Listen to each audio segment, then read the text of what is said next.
1. Wawancara. Melakukan wawancara atau tanya jawab dengan manajemen dan banyak orang atau pihak lain. Contoh dalam internal auditor yaitu ruang lingkup pekerjaan dan temuan serta rekomendasinya. Identifikasi dan penilaian kemungkinan risiko salah saji material.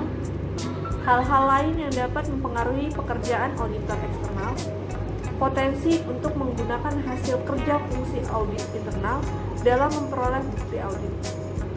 Kedua, analisis. Dalam melakukan analisis, atas data dan informasi yang diperoleh, perlu dilakukan perbandingan dengan melakukan estimasi. Contoh, membandingkan jumlah atau rasio antara ekspektasi dan realisasi, seperti nilai penjualan, jumlahnya 500 juta, ternyata realisasinya 350 juta. Maka perlu dicari tahu mengapa hal itu terjadi dan mengapa terdapat perbedaan. Observasi dan inspeksi. Dalam melakukan observasi, perlu dipertimbangkan 1. Bagaimana entitas berprofesi dan diatur, tempat entitas dan fasilitas pabrik, gaya operasi dan sikap manajemen terhadap pengendalian internal, pengoperasian berbagai prosedur pengendalian internal, dan keputusan terhadap kebijakan utama. Dalam pertimbangan untuk melakukan dokumentasi seperti rencana bisnis, strategi, proposal, studi industri, dan laporan media tentang entitas, kontrak dan komitmen utama, kebijakan dan catatan akuntansi, laporan yang disiapkan oleh manajemen, seperti data kinerja dan keuangan intern pernyataan. Laporan lain seperti risalah rapat pihak yang bertanggung jawab atas tata kelola, report dari konsultan. B.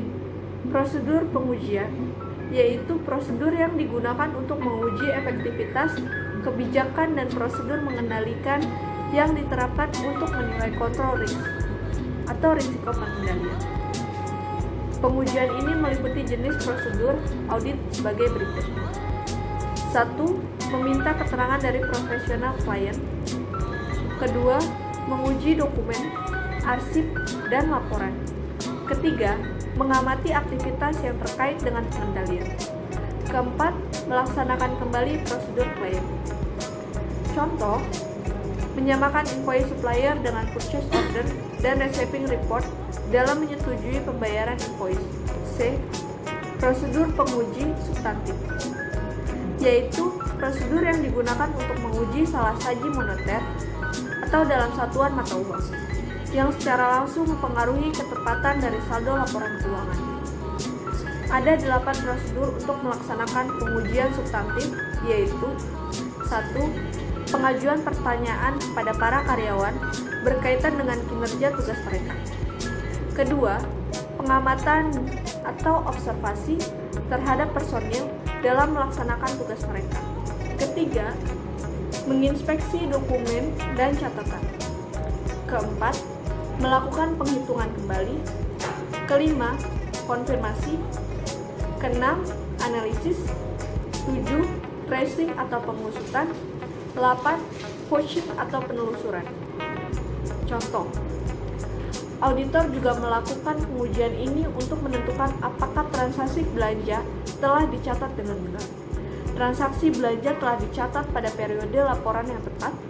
Belanja telah diklasifikasikan dengan benar dalam neraca, dan apakah belanja telah diikhtisarkan dan diposting dengan benar ke buku besar.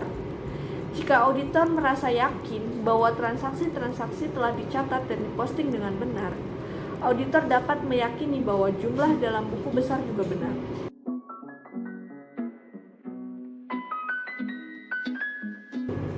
Risiko bawaan adalah kerentanan asersi mengenai jenis transaksi saldo, akun atau pengungkapan terhadap salah saji yang dapat bersifat material, secara terpisah atau sendiri-sendiri atau secara tergabung atau agregat dengan salah saji lainnya.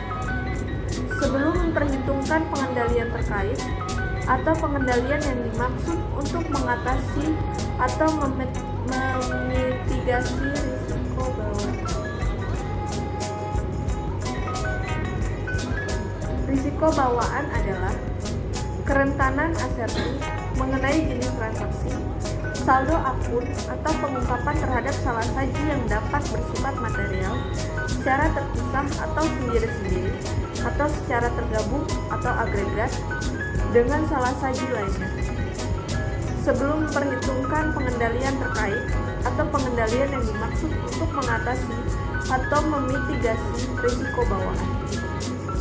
Risiko pengendalian adalah risiko di mana salah saji dapat terjadi dalam asersi mengenai jenis transaksi, saldo akun atau pengungkapan dan bisa bersifat material secara terpisah atau sendiri-sendiri atau secara tergantung atau agregat dengan salah saji lainnya yang tidak dapat dicegah atau dideteksi dan dikoreksi pada waktunya oleh pengendalian intern entitas.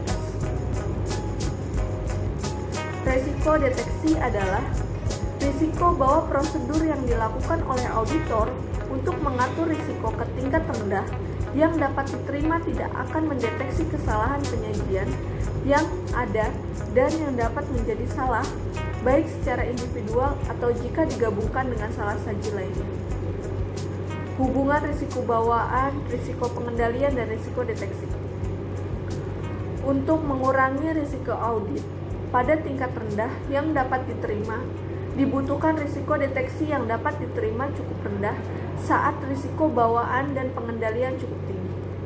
Sebagai contoh, jika struktur pengendalian intern efektif dan mencegah atau mendeteksi adanya sejumlah kesalahan, misalnya risiko pengendaliannya rendah, maka auditor dapat melakukan pengujian substantif yang sedikit efektif risiko deteksi tinggi.